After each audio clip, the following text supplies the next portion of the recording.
Gujarat ફર્સ્ટનું buzzer વાગી ચૂક્યું છે। બ્રેકિંગ ન્યૂઝ મળી રહ્યા છે। ભ્રષ્ટાચાર સામે એસીબીનો વધુ એક સૌથી મોટો ઘા। અમદાવાદના ચીફ ફાયર ઓફિસર એસીબીના સકંજામાં આવ્યા છે। ચીફ ફાયર ઓફિસર વતી વચેટીઓ લાંચ લેતા ઝડપાયો છે। અમિત ડોંગરે વતી લાંચ લેવાયો હોવાનો એસીબીનો દાવો છે। રૂપિયા 36,000ની લાંચ લેતા ભાવસી ઝાલા એસીબીના સકંજામાં આવ્યા છે। ફાયર એનઓસી મંજૂરી માટે લાંચ માંગ્યાનો ગંભીર આરોપ લાગ્યો છે।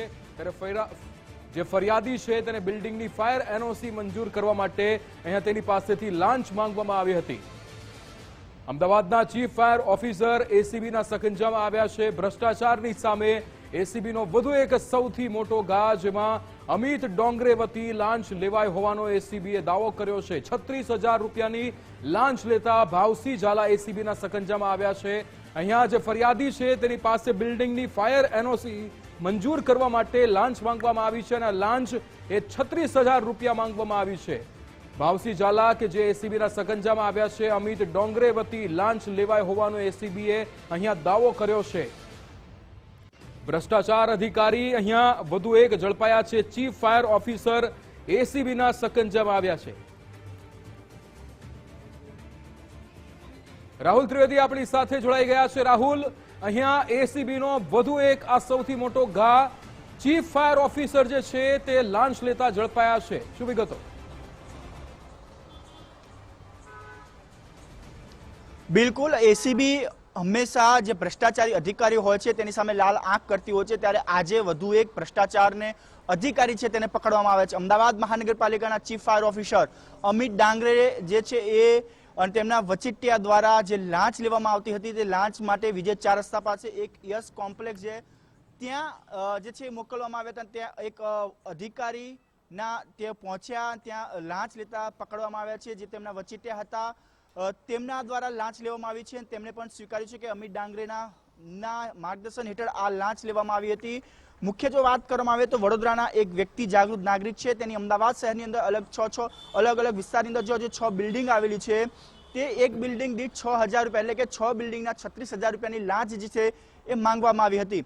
આ 36,000ની લાંચ માટે તેઓ દાવો કરી રહ્યા હતા કે તમારી એનઓસી જે જોઈએ તો એ ગુજરાત સરકારના પોર્ટલ ઉપર છે, પરંતુ એ એનઓસી મેળવવા માટે 36,000ની લાંચ જે તે માંગવામાં આવી હતી ને 36,000ના લાંચ માટે તેમના જે વચેટિયા છે તે વચેટિયાને મેમનગર 4 રસ્તા પાસે આવેલા યસ કોમ્પ્લેક્સ ખાતે બોલાવવામાં આવ્યા હતા। ત્યાં જ લાંચ લેતા રંગે હાથ એસીબી દ્વારા પકડવામાં આવ્યા છે। અમદાવાદ શહેરમાં આ પહેલા પણ જે છે ઇનાયત શેખ જે છે 2025ની અંદર પણ જે છે 65,000ની લાંચ લેતા રંગે હાથ પકડાયા હતા। ત્યારે બીજી વખત બીજા જ વર્ષે અમદાવાદ મહાનગરપાલિકાના ચીફ ફાયર ઓફિસર અમિત ડાંગરે પણ જે છે એ લાંચ લેતા પકડાયા છે। એટલે કે અમદાવાદ શહેરની અંદર જે પ્રકારે ફાયર એનઓસી હોય કે જે અલગ અલગ બિલ્ડિંગના બાંધકામની મંજૂરી લેવાની હોય તો તમામ જગ્યાએ જે મંજૂરી ફાયર વિભાગ દ્વારા આપવામાં આવતી હોય છે ત્યાં તે ક્યાંક ભ્રષ્ટાચાર થતો હોય તેનો સામનો હંમેશા વાદ વિવાદ સામે આવતો હોય છે। ત્યારે ફરી એક વખત અમદાવાદ શહેરના ચીફ ફાયર ઓફિસર અમિત ડાંગરે જે છે આજે એસીબીના હાથે પકડાયા છે। તેમના વચેટિયાના જે છે તેમને લાંચ લેવા માટે મોકલ્યા હતા। 36,000ની જેટલી મોટી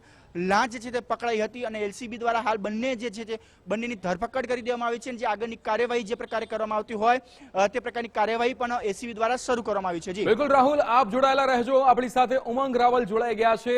ઉમંગ, અહીંયા આ જે એનઓસી જોઈતી હોય, ફાયર એનઓસી જો તમારે જોઈતી હોય તો પૈસા આપો, આવા કેટલા અધિકારીઓ છે? આ ચીફ ફાયર ઓફિસર 36,000 લાંચ લેતા ઝડપાયા છે, શું વિગતો? બિલકુલ, આપણી કમનસીબી જુઓ, આપણા શહેરની કમનસીબી જુઓ। આપણે ઘણા બધા એવા ઉદાહરણ જોયા છે। રાજકોટનો અગ્નિકાંડ હોય, સુરતનું તક્ષશિલા કાંડ હોય કે જ્યાં આગના કારણે અનેક લોકો ભડથું થઈ ગયા છે। મુખ્ય વાત અહીંયા છે કે આટલા ઉદાહરણ રૂપ ઘટનાઓ આપણા રાજ્યની અંદર બની છે। એનું મુખ્ય કારણ એવું હતું કે ફાયર અને આગ લાગવી અને એના કારણે આ બધી ઘટનાઓ બની છે। સૌથી વધારે વિશ્વાસ જો આપણે રાખતા હોય બધી ઘટનાઓ પછી તો જે તે શહેરના ચીફ ફાયર ઓફિસર ઉપર આપણે રાખતા હોઈએ છીએ કે ભાઈ એ કર્મનિષ્ઠાથી અને સત્યતાથી તેમનું કર્મ કરશે। અમદાવાદ શહેર માટે ખૂબ જ નિંદનીય બાબત કહેવાય અને ખૂબ જ આઘાતજનક એ સમાચાર છે કે અમદાવાદ ફાયર વિભાગના ચીફ ઓફિસર જે છે અમિત ડોંગરે, તે પોતે માત્ર હું એમ કહું છું કે ક્લાસ 1 અધિકારી છે ને 36,000 રૂપિયાની એમણે લાંચ માંગી છે। એક બીયુ એટલે મતલબ કે એક જગ્યાની એનઓસી આપવાના 6,000 રૂપિયા, એમ કરીને 6 જગ્યાની એનઓસી આપવાની હતી, જેમ કરીને 36,000 રૂપિયાની લાંચ છે એમના નીચલા અધિકારીને આપવાની વાત છે તે અમિત ડોંગરે થકી કરવામાં આવી હતી.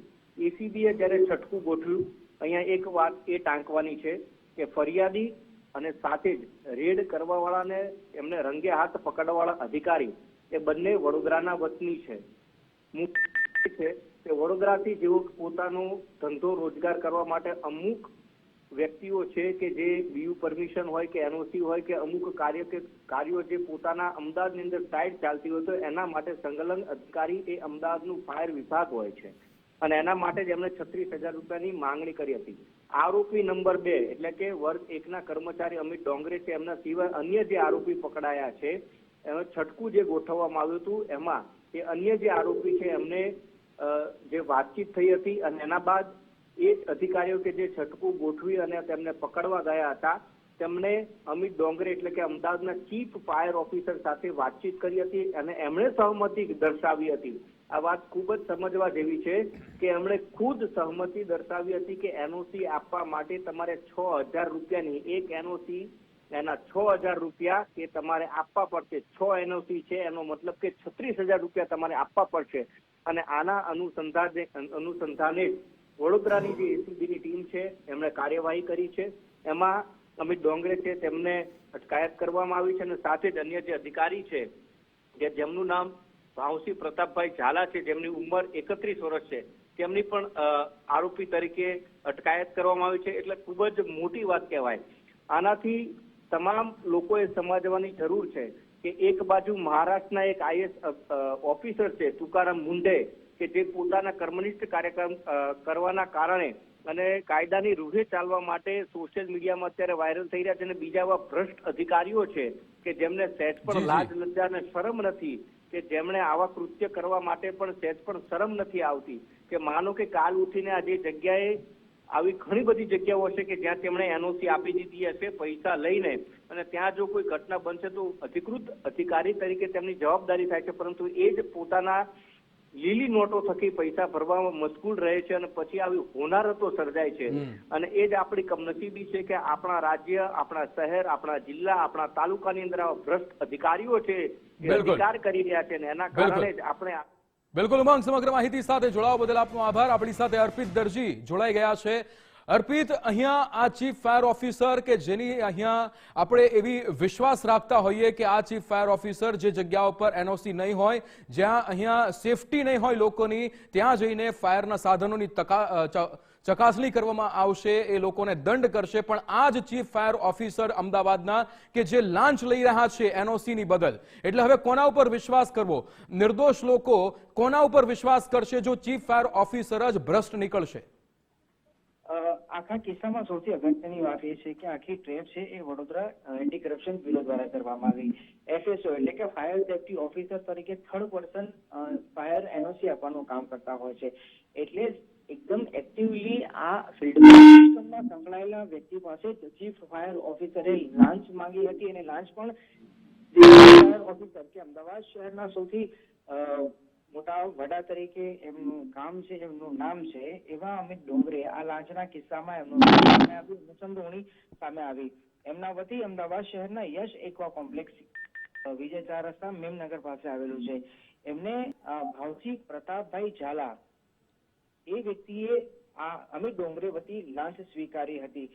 કેમ કે જે 6 બિલ્ડિંગ માટે એનઓસી ની આખી જે પ્રક્રિયા હાથ ધરી હતી અને ગુજરાત સરકારના પોર્ટલ પર મંજૂરી માટે મોકલી હતી, પરંતુ આ પોર્ટલ પર મોકલ્યા પછી જે મહત્વની કામગીરી હોય, અપ્રુવલ કરવાનું હોય, એ ચીફ ફાયર ઓફિસરનું હોય. તો આ કામ એના માટે લાંચ માંગવામાં આવી હતી. લાંચ આપવા માટે ફરિયાદી મજબૂર બન્યા હતા.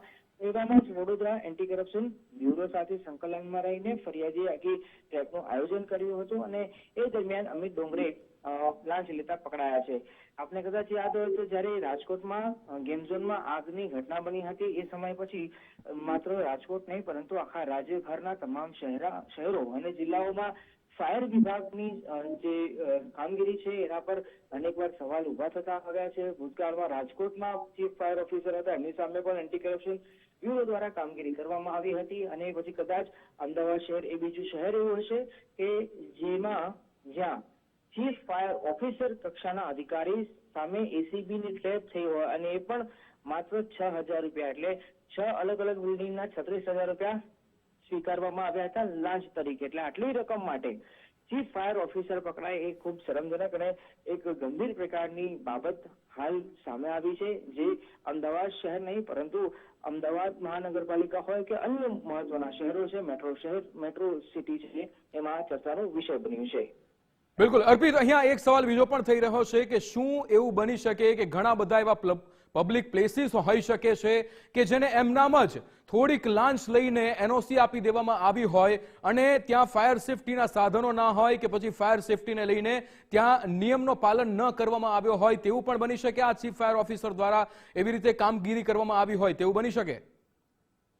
કેમ કે હવે એસીબી દ્વારા તો હજુ રેડ કરી એમની ધરપકડ કરવામાં આવી છે. હવે એમની તમામ અલગ અલગ પાસા, અલગ અલગ એંગલથી તપાસ થશે, એમાં કોઈ શંકા, કોઈ બેમત નથી. કેમ કે રાજકોટમાં આપને ખ્યાલ હોય તો સૌથી પહેલા એમની સામે બેઝિક તપાસ કરવામાં આવી હતી અને બાદમાં એક મહત્વની ઇન્ક્વાયરી કરવામાં આવી કે જેમાં થોડો સમય એટલે કે લગભગ 2 થી 3 મહિના જેટલો સમય થયો હતો અને એ સમય પછી ઊંડાણપૂર્વક તપાસ કરવામાં આવી હતી. એમાં એમને જે કામગીરી કરી હતી, એમને જ્યાં ફાયર એનઓસી આપી હતી અથવા તો એમની જે એમનું કાર્યક્ષેત્ર હતું, એમનો કાર્યક્ષેત્રનો વિસ્તાર હતો, જ્યાં એમને ફાયર અધિકારી તરીકે જે કામગીરી કરી હતી, એ શંકાના દાયરામાંથી હવે જ્યારે અમદાવાદમાં આ પ્રકારે અમિત ડોંગરે જ્યારે લાંચ લેતા પકડાયા છે ત્યારે એમના સમયગાળા દરમિયાન જે કામગીરી થઈ છે એ સંદર્ભે પણ આગામી દિવસોમાં તપાસ થાય, અપ્રમાણસર મિલકતનો ગુનો અથવા તો એક પ્રકાર તપાસ સોંપવામાં આવે અથવા તો કરવામાં આવે, એ પણ હાલ શંકા સેવાઈ રહી છે. એ પ્રકારની વાત ચર્ચાઈ રહી છે. જો કે હવે એન્ટી કરપ્શન બ્યુરો દ્વારા આ સિવાય અન્ય કોઈ એફએસઓ એટલે કે ફાયર ઓફિસર અથવા તો અન્ય પ્રજાજન પાસે કોઈ એ પ્રકારની ડીલ કરી હતી કે કેમ, એ તમામ બાબતોને લઈને હાલ પૂછપરછ કરવામાં આવી રહી છે. પૂછપરછ પછી તપાસ પછી કેટલીક મહત્વની જાણકારીઓ પણ સામે આવે એવી પૂરેપૂરી શક્યતાઓ હાલ જોવા મળી રહી છે. બિલકુલ અર્પિત, સમગ્ર માહિતી સાથે જોડાવા બદલ આપનો આભાર. આપણી સાથે રાહુલ પણ જોડાયેલા છે. રાહુલ, અહીંયા આ ચીફ ફાયર ઓફિસર કે જે અત્યારે આપણે જોઈ રહ્યા છીએ કે 36,000ની લાંચ એક વ્યક્તિ પાસેથી માંગી છે, અહીંયા એનઓસી મંજૂરી માટે આ લાંચ માંગવામાં આવી છે, પણ સવાલ અહીંયા એ પણ થઈ રહ્યો છે કે આ ચીફ ફાયર ઓફિસરના હાથમાં એવી ઘણી બધી જગ્યાઓ પણ હશે કે જ્યાં ફાયર એનઓસી જે છે થોડા રૂપિયા લઈને એમને આપી દેવામાં આવી છે. કદાચ ત્યાં ફાયરના સાધનો નહીં હોય, ફાયરને લઈને એ સગવડો નહીં હોય, પણ છતાં પણ તમે પૈસા આપો, હું કામ કરી દઈશ, આ રીતે પણ કદાચ આ ચીફ ફાયર ઓફિસરે કામ કર્યું છે. અમદાવાદ શહેરના ચીફ ફાયર ઓફિસર કે જે અમદાવાદ શહેરના ચીફ ફાયર ઓફિસર કે જે અમદાવાદ શહેરનું સમગ્ર ફાયર ઓફિસરના વડા કહેવામાં આવે છે.